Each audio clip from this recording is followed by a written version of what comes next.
Namo tassa bhagavato arahato samma sambuddhassa. Namo tassa bhagavato arahato samma sambuddhassa. Namo tassa bhagavato arahato samma sambuddhassa. Aparuta de sangamatassa tawara ye sodavanda bhamunjantu satang.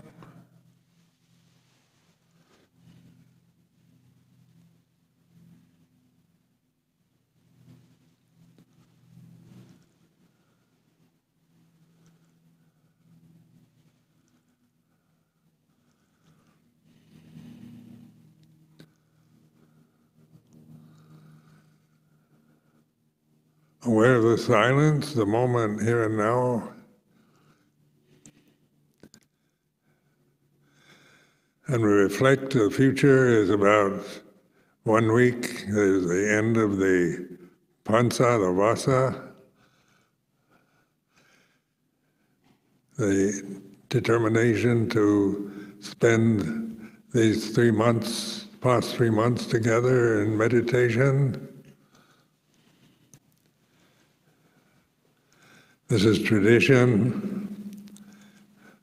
So just to put tradition in its proper perspective, these are forms, arbitrary forms that we use, conventions.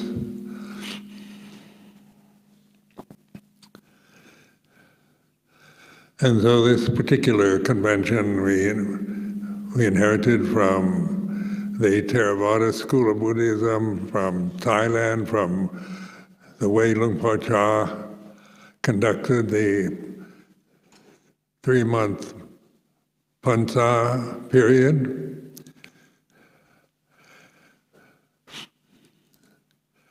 And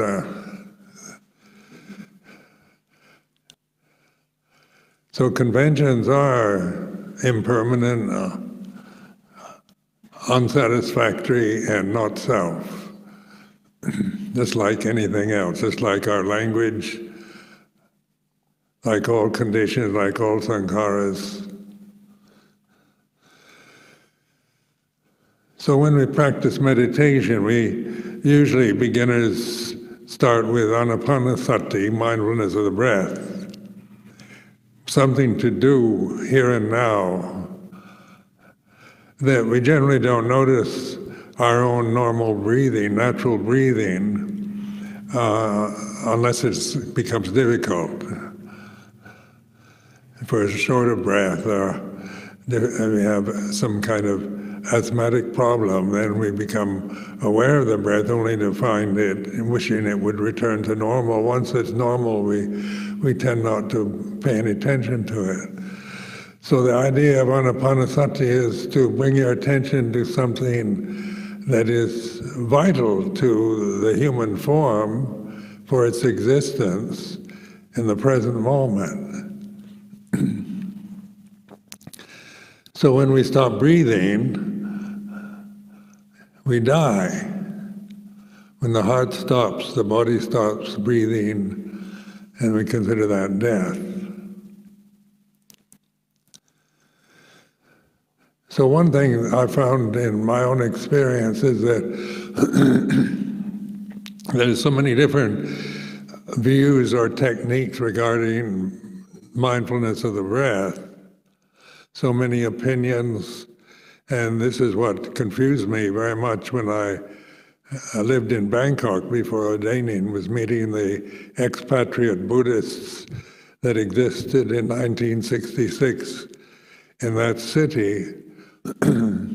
There were so many views, opinions about how to practice, and then reading Visuddhimagga, they have a very definite form to follow.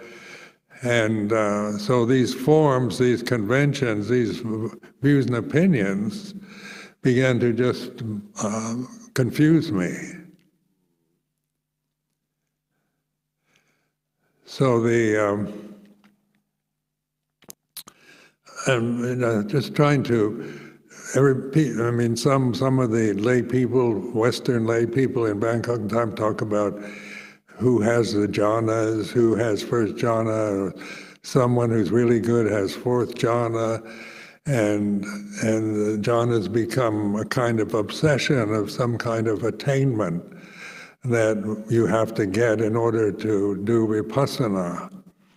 So I found my whole practice was intensely self-motivated to try to get something that I imagine like jhanas, completely foreign word, new idea put into my mind, and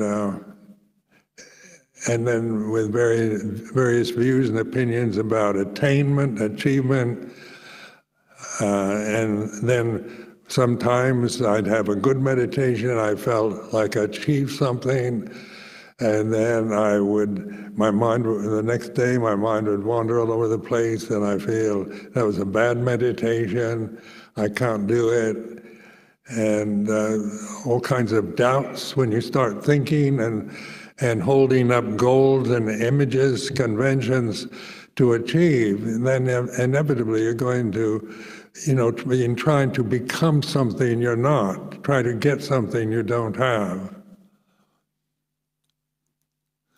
So trying to get something you don't have at the present moment, at least you think you don't have, is a desire to, that you create out of ignorance. It's always based on ignorance or avijja, ignorance of the way it is. So with Luang Por Chah, the emphasis was on the way it is the breath is like this. So this made much more sense because one could, just the statement, the way it is, did not imply that I had to attain anything, some kind of imagined goal of peace and tranquility that creates incredible desires for achievement into awareness of an inhalation is like this, an exhalation is like this. Which brought me into the present moment, aware of the present moment. Right now, the inhalation is like this, and it could be long or short or pleasant, or I began to just use the breath as a way of concentrating the mind without the idea of achievement and attainment operating subconsciously or even consciously in my practice. So the practice wasn't motivated by the ideal of attainment and achievement.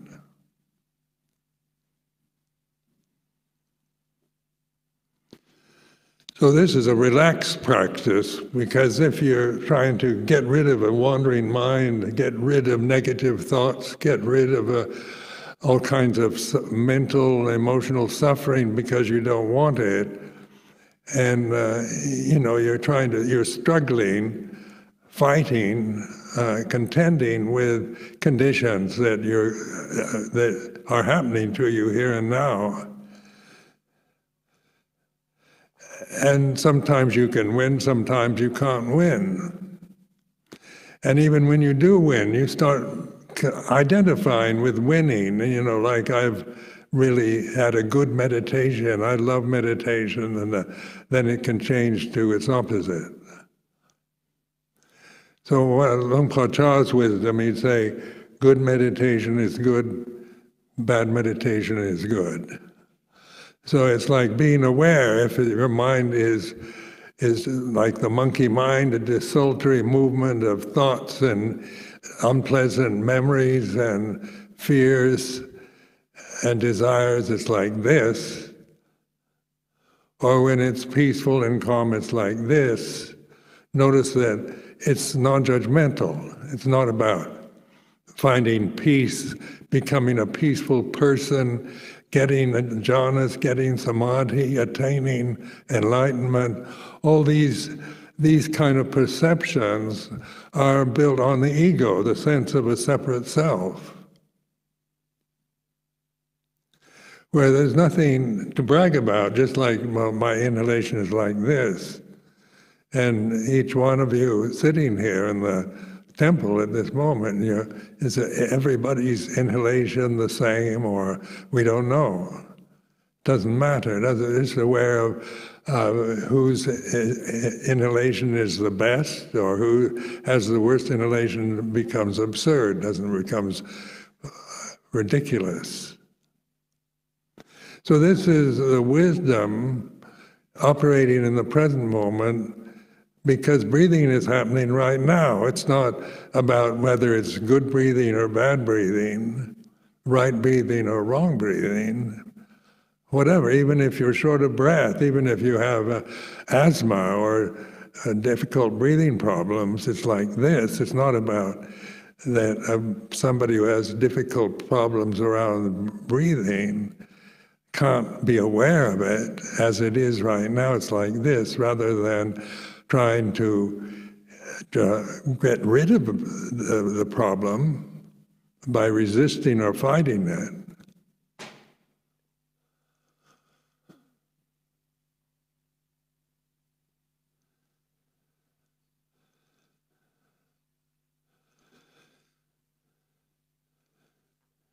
So then this sense of relaxation, the effort used to be just aware of one inhalation is like this. You don't have to strain yourself to do it. It's just kind of observe, the witness, the puto, the witness of the inhalation is like this. Exhalation is like this.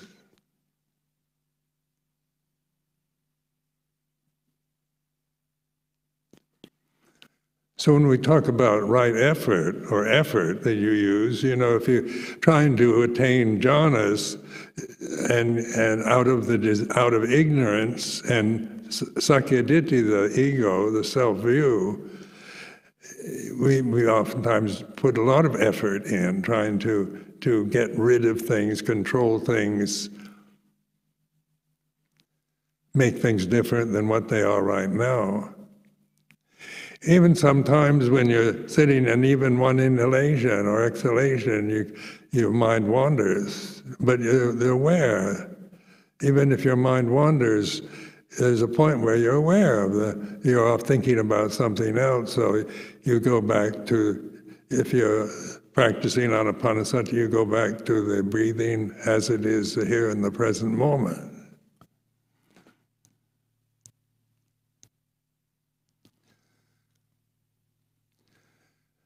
So effort and concentration come to balance themselves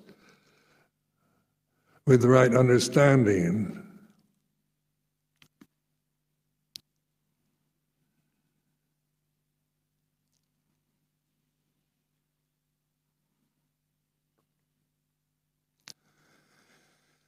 When I started meditation as a layman in Bangkok at Wat Matat, they used the Mahasi Sayadaw method, the Burmese method. Tanjo Kun Chodok, who was quite famous at the time, who established Wat Putta Patip here in London, was the teacher. And of course, the method was a very stylized technique. And, they really encouraged this technique. And of course, the technique worked fairly well. Just for an hour's meditation practice every day, you could slow down all your movements. But when you had to go to work or go back to your flat or whatever, you can't walk that slow and be aware of every movement of your feet and hands at the same time. So, it seemed, at the time like a good method for concentration, for intense concentration, which I like. But when I ordained as a samanera in Nong Khai, where I had all day, all night to do this practice, I found out I couldn't do it. that there was too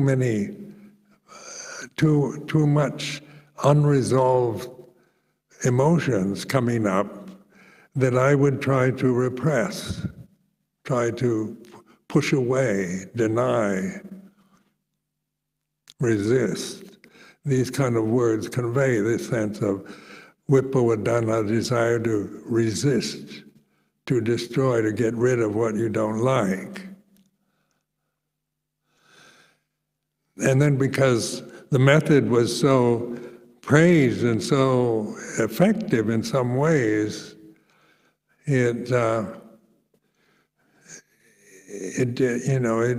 one felt one had to do it to become enlightened.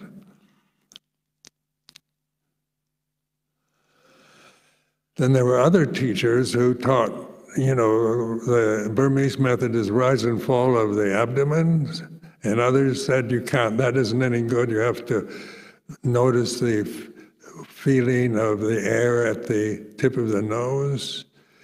And so there were various opinions about nose or abdomen, which is right or which is best, what mantras to use. And so on the form of tradition, technique, conventions, just point out there's nothing wrong with these conventions or techniques.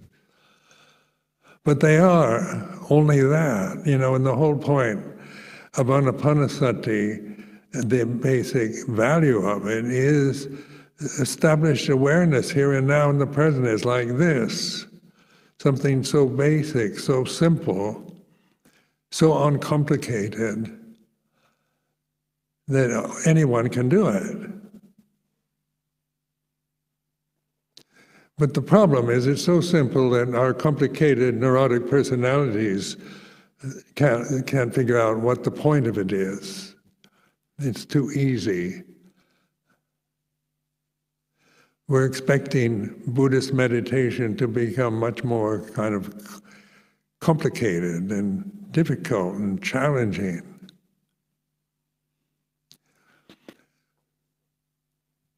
Then Luang Por Chah emphasized the mantra Bhutto, the name of the Buddha, Bhutto, and as a witness, using a word, one word, to use rather than let the mind wander with all kinds of other thoughts or other words.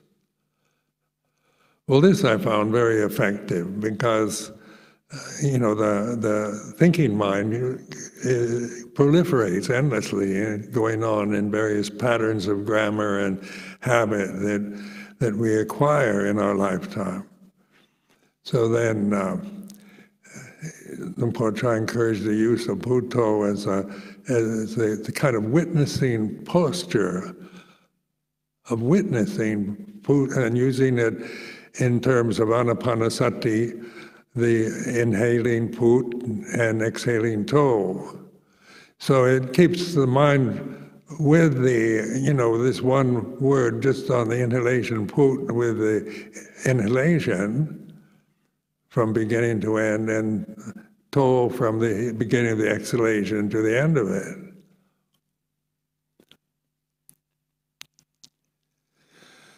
So it's these techniques, that we can use if we find them helpful.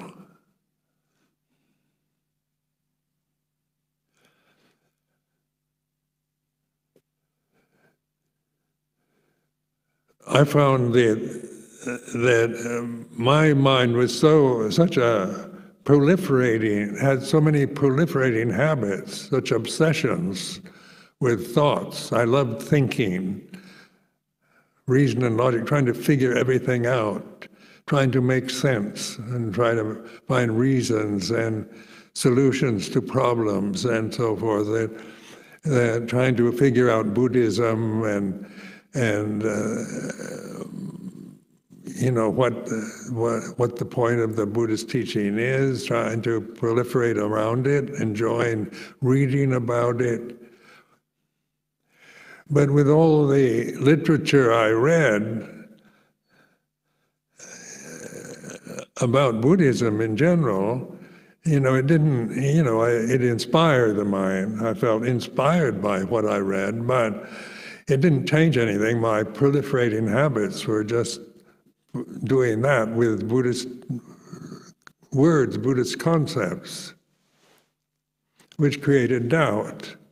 Because then there's the Mahayana, Hinayana, Theravada, Vajrayana controversies that reign especially among Western Buddhists, and which is is Theravada really Hinayana, or is it the original pure form of Buddhism? And what about Mahayana, and then the Tibetan, and then various teachers have various opinions about these different categories. So this is all conceptual proliferation. In Pali, they use the word papancha. So this papancha, these proliferating thoughts, was trying to stop it, and using puto. I found I couldn't even do puto with the breath. So I had to use puto just as a mantra, using this one word to stop the proliferating tendencies, habit tendencies that I'd acquired. And so just using the mantra puto as a kind of, seeing if I could use it in a very speedy way, think of it in a very fast way, puto, puto, puto, just so I wouldn't allow the mind to proliferate into any other word. Well, that was very helpful, because I found after a few times with just obsessing with puto endlessly, I could calm down. Eventually, I could use puto with the inhalation, exhalation.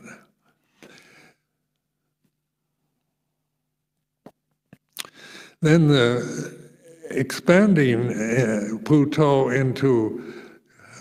with wisdom into vipassana is puto is the witness position, the observer.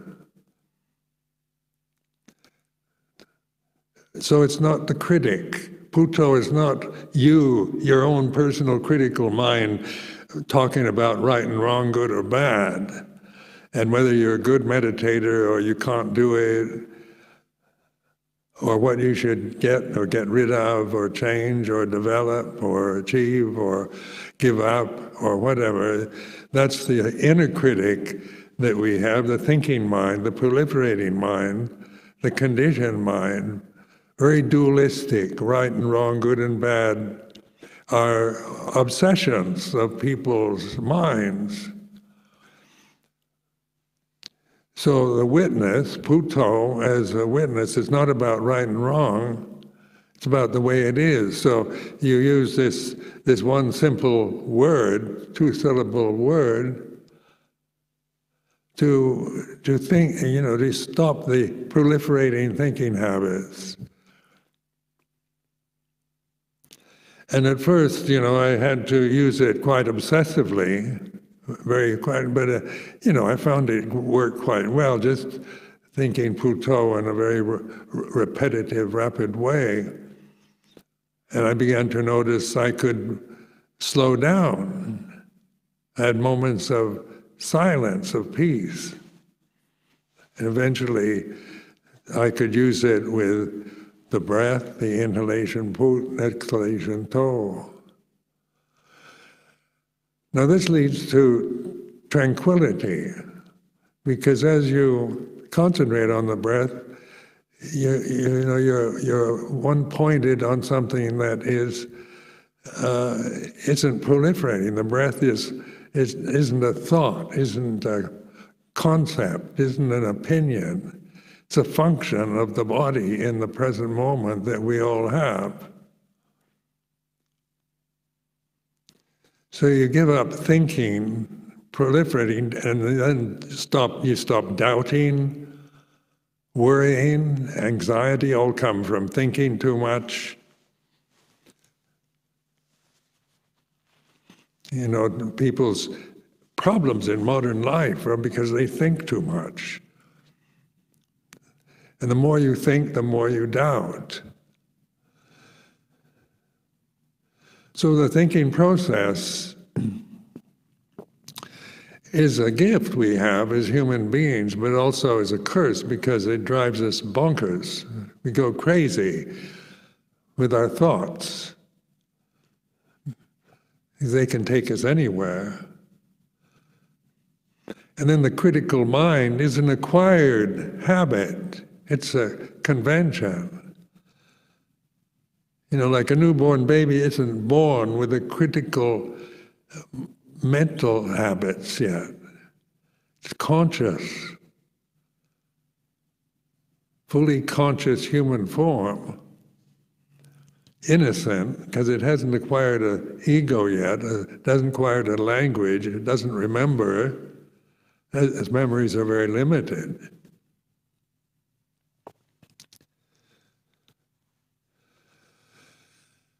So anapanasati then is much more relaxed and restful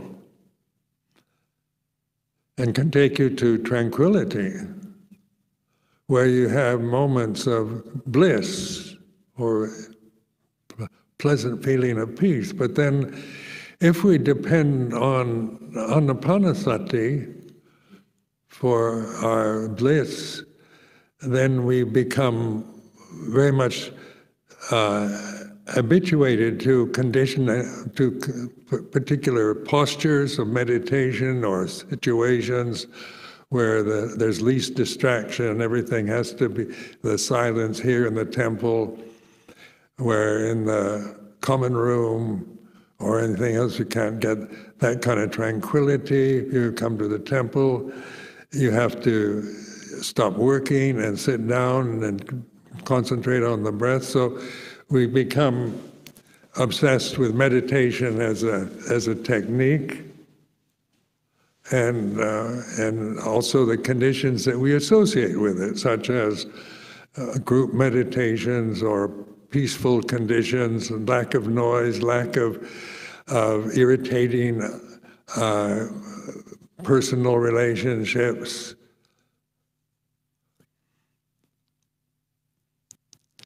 So we become very much addicted to peace and tranquility.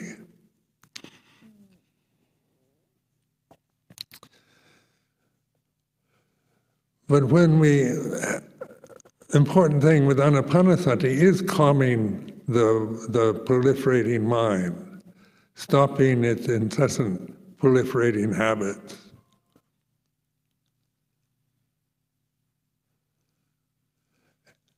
Another suggestion is the sound of silence, because it's here and now.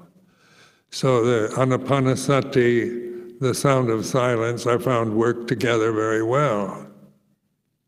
I found out just when I started connecting inhalation with silence, very powerful, the exhalation with silence. Because breathing is what we're doing right now. The sound of silence is here and now. So liberation is about here and now, paccuppanna Dhamma, santidiko akaliko Dhamma.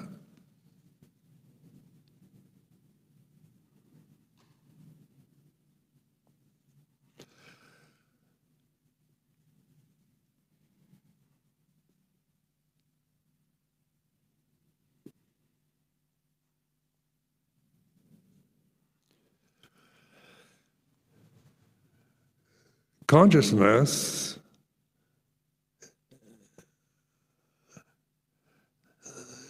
is a big subject at this time in modern societies, because nobody knows quite what it is.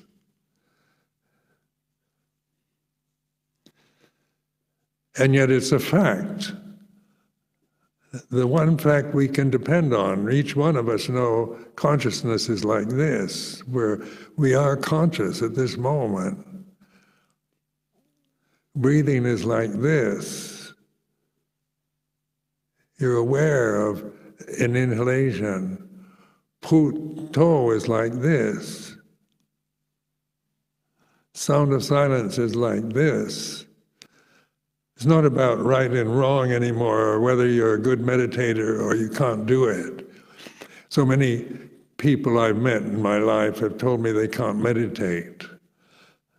And I remember Luang Por, usually with his clever mind, would say, "You have time to eat, don't you?" And they say, "Oh yes." And meditation is not something difficult. But if you see that you have, that if you think of terms of meditation as these various techniques, or what you hear from others about what is good and right meditation and what is wrong, then you're just caught in the proliferating tendencies of the thinking mind, caught in doubt and worry, and there's no end to that, because the self, the sense of a separate self, is supported by all these thoughts, these proliferating habits. I mean, you identify with your body as yourself. So this is why the world is the way it is, because each individual human being is strongly identified with their physical form, which is a very impermanent, unsatisfactory form to be identified with. Because all it needs to rest, it needs to eat, it needs to survive the weather and the dangers that exist in the world around us. So the human birth, is it a blessing or a curse? Is it a kind of purgatory, or is it some great gift that we've been given to be born as human beings? So you consider it one way or the other. Sometimes it changes. I used to consider it a curse. I could never figure out before I started meditating what the point of my life was to be, because it seemed so pointless, so meaningless in kind of personal terms, just to grow up, get old, get sick and die, spend my life eating and sleeping, surviving in a very fragile form such as the human body. Or the more optimistic view of it's a great blessing to have human birth is one more pleasant way of thinking.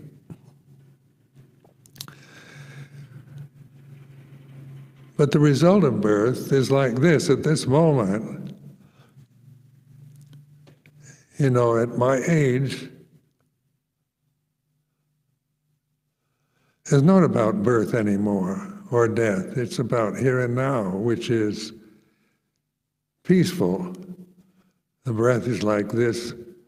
The silence is like this. The body is like this.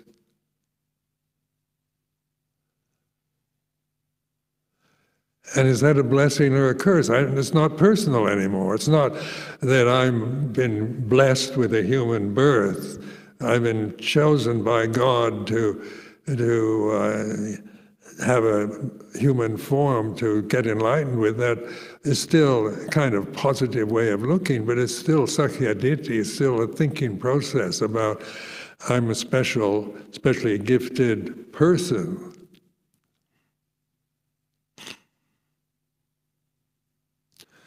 So the ordinariness of anapanasati, what's more ordinary, common than an inhalation and exhalation?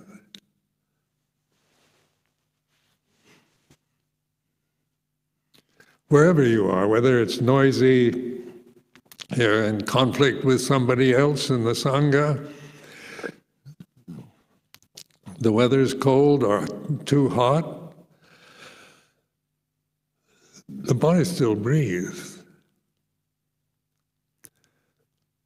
So it's learning to awaken to the here and now through these simple suggestions of Puto, inhaling, exhaling, witnessing. Puto is a witness that's like this.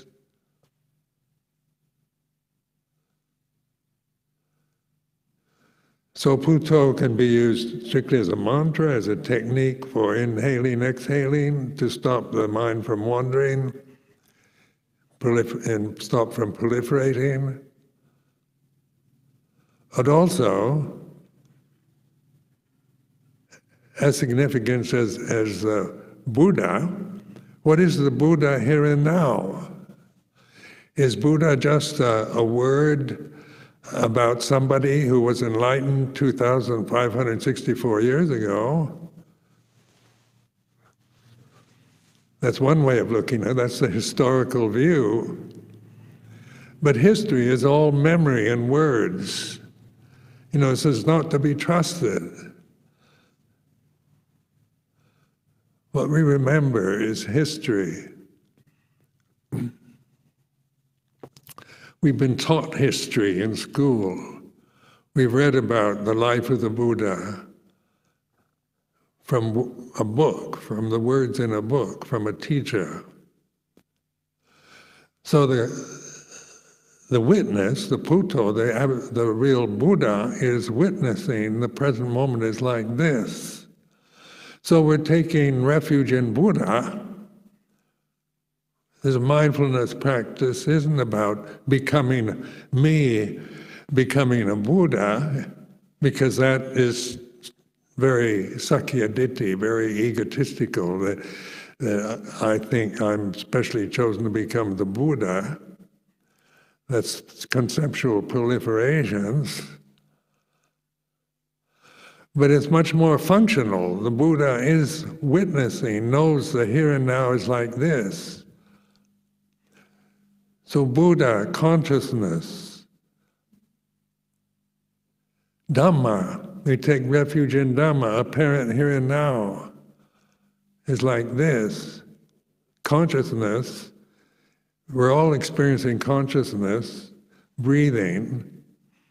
We use a technique, Puto, we reflect on the way it is.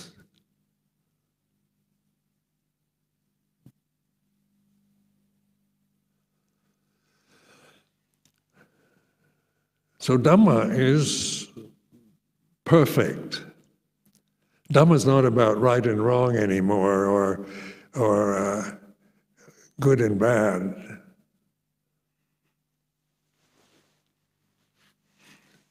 It's Dhamma is perfect. So this is to realize our true nature is already perfect.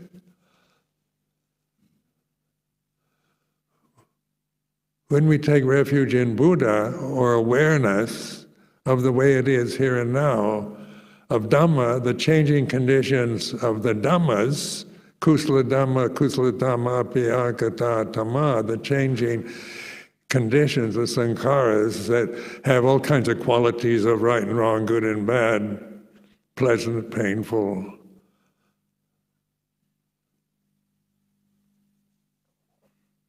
But we're not taking refuge in kusala Dhamma, but in Dhamma, Dhammang saranang gacchami. So it's much more here and now. Dhamma is perfect. Otherwise, we're bound to live become cynics, because the sankharas are all imperfect. They're all changing. Nothing's permanently good or permanently bad. Birth is something that begins, and death is the end of a sankhara.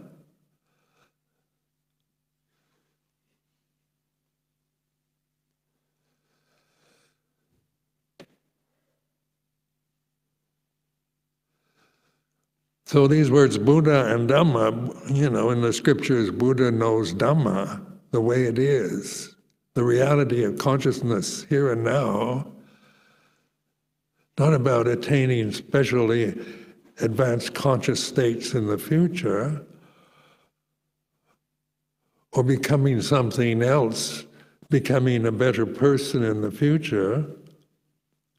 You can become a better person in the future, so we go to psychotherapists or develop positive thinking, keep the moral precepts, be generous, compassionate is becoming a better person. But a person is still a sankhara, a limited form.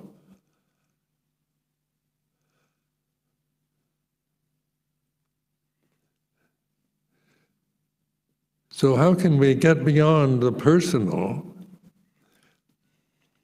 And that's through this awareness of Dhamma, the consciousness here and now, inhalation, exhalation, Buddho.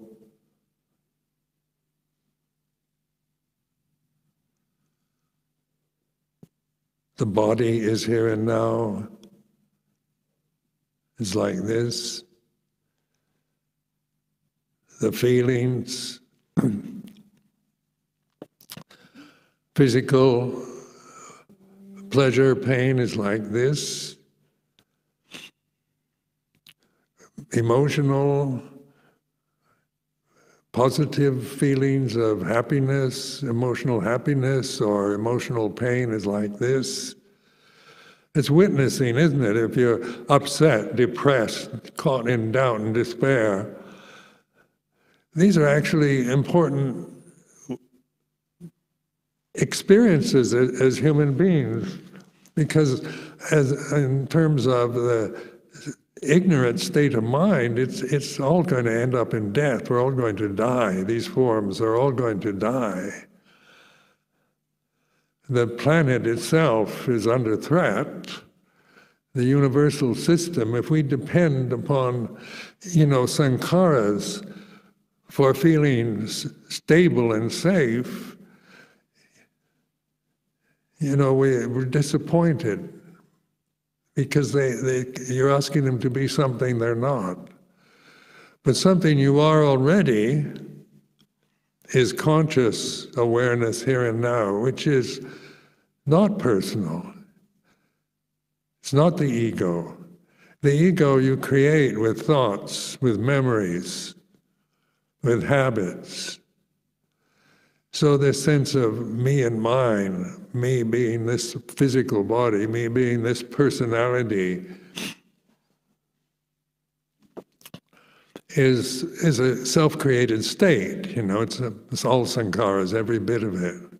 And as long as I operate from the personal position, then I suffer.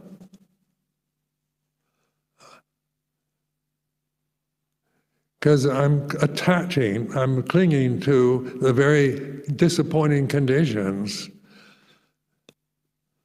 that I want to be permanently stable and fulfilling, expecting life as a sankhara to be a fulfilling experience,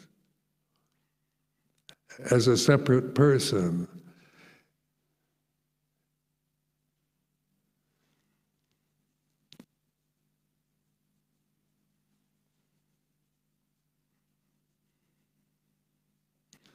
So this remaining week of the Vasa, I think, is a communal effort in meditation. This is a chance to support each other this time. One thing about communal meetings and communal meditations is there's a sense of support from everyone that's involved.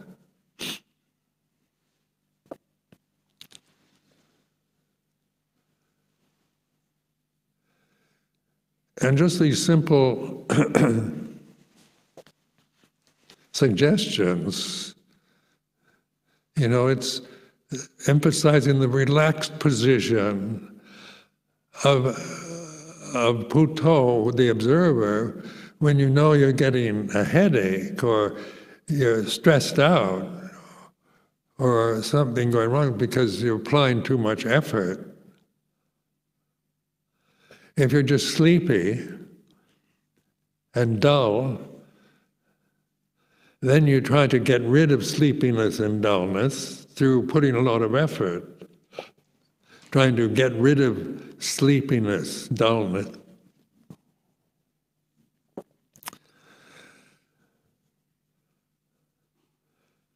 But if we're aware that sleepiness is like this, we're not like condemning it, trying to get rid of it, but using sleepiness or dullness as an object to witness to. Puto is aware. Sleepiness is like this. It's not personal anymore. Well, we take it very personally. I fall asleep as soon as I sit down in meditation, or how do I get rid of tinamita or sleepiness? You know, it's a common question you get in meditation retreats. Dullness. We want to have a clear mind, a kind of sharp sense of a here and now, a peaceful state. And a dull mind is a boring mind, is something we don't like. But it's also teaching us that it is a sankhara. And being patient with the sankharas, not trying to get rid of them, because that's a lack of patience. Trying to control, trying to make everything, control everything so that you have a perfect meditation. It's making meditation into another kind of suffering experience. You're going to hate anything that gets in your way, anyone who irritates you, anyone who coughs or sneezes or rustles their clothes or slams a door, becomes some obstruction to your samadhi. So the Sakyaditi, gets very averse, angry, critical of others who interfere, who disrupt your samadhi. So is meditation, is it really effective if it's making us more critical and just, obsessed with tranquility? Because it's this worldly life that we live, this planetary experience of a human form on planet Earth. It's not about tranquility, it's about change, about storms, hurricanes, rain, autumn changing to winter, about success and failure and praise and blame. The world is all, in this incessant, inexorable changiness. That's the very nature of samsara, conditioned phenomena. It can only be that way. Attempts to make samsara nibbana are impossible.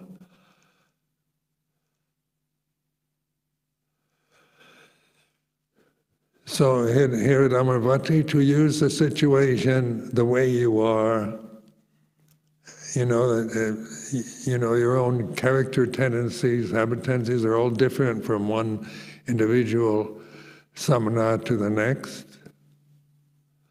But in group practice, it's a sense of supporting each other,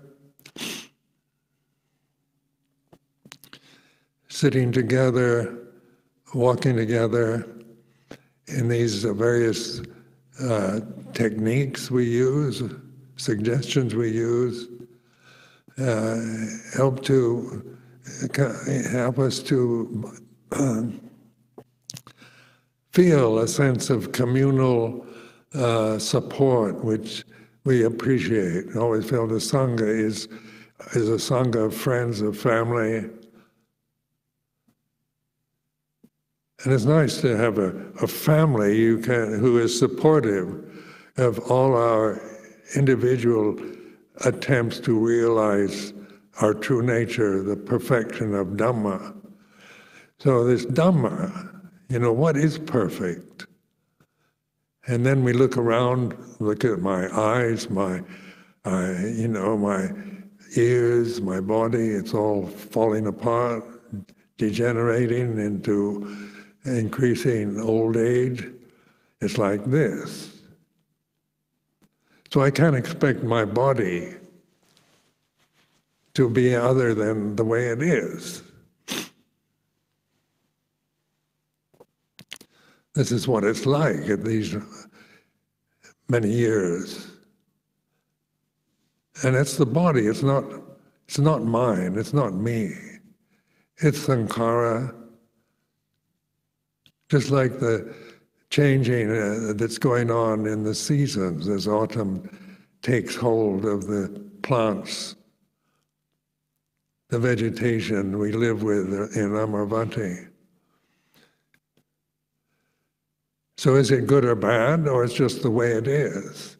You know, we can form personal opinions about, I like springtime better than autumn, or summer better than winter. These are personal preferences.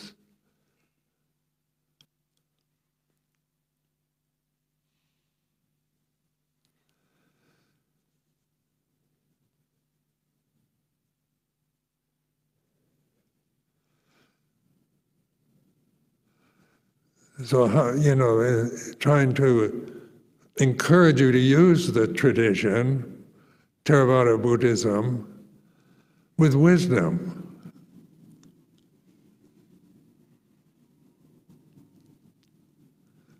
Rather than just becoming a Theravadan Buddhist, as some kind of personal identification.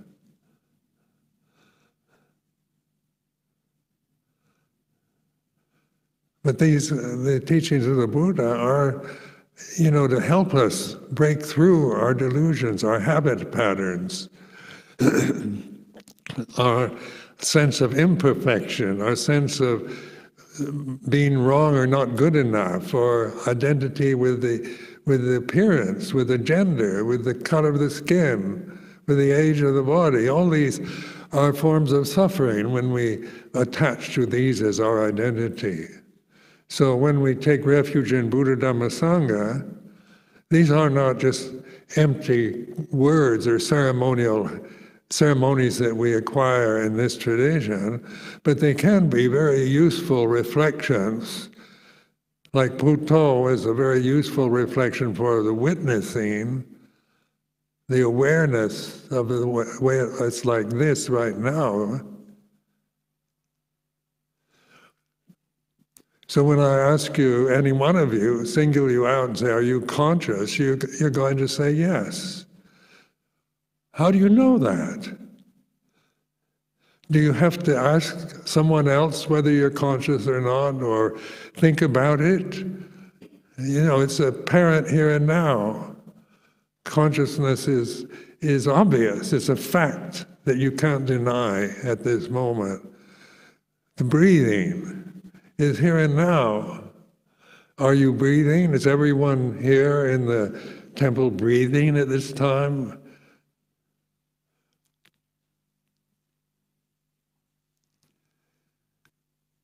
Sound of silence. Do you create it, or it's not a nimitta or a creation? It's here and now. Conscious awareness here and now. Breathing of the body.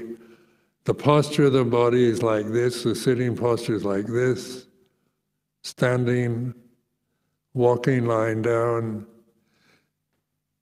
It's this continuous reflection on the way it is that we find, we let go of the habit patterns, the conditioned habits, the sakyaditi, the ego habit patterns we've developed, the cultural biases, cultural preferences, religious identities, all the identities that we are conditioned to believe in. They're merely conventions, empty conventions, rather than personal attachments. So I hope that this encourages you to, during this next week, to increase your faith and wisdom and realize the true nature of yourself.